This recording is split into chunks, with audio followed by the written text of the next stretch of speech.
Wakil Ketua Umum Partai Amanat Nasional, PAN, Viva Yoga Mauladi mengatakan Cawapres Prabowo Subianto akan diumumkan sebelum tanggal 10 Oktober tahun 2023. Jadi pintu KPU nanti kan dibuka tanggal 10 Oktober tahun 2023.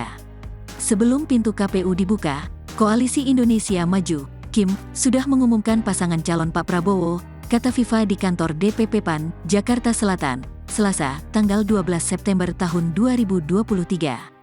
Viva mengatakan PAN juga tidak masalah soal rencana percepatan waktu pendaftaran Capres KPU menjadi tanggal 10 Oktober. Kalau untuk jadwal pengajuan pendaftaran pasangan Capres dan Cawapres dari tanggal 19 Oktober tahun 2023 diajukan ke tanggal 10 Oktober tahun 2023, PAN menyatakan tidak keberatan toh untuk majunya hanya beberapa hari saja. Kedua untuk Cawapres nanti akan diputuskan oleh Pak Prabowo bersama dengan anggota tim, ujar dia. Sebagai informasi, Koalisi Indonesia Maju yang mengusung Prabowo menjadi Capres masih belum menunjuk perihal sosok Cawapres yang diusungnya di Pilpres 2024. Namun, ada sejumlah nama yang telah diajukan oleh internal koalisi, yakni PAN mengajukan Menteri BUMN Erick Thohir, Golkar mengajukan Ketum Partai Golkar Airlangga Hartarto, dan PBB mengajukan Ketum PBB Yusril Iza Mahendra.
Pak Jone.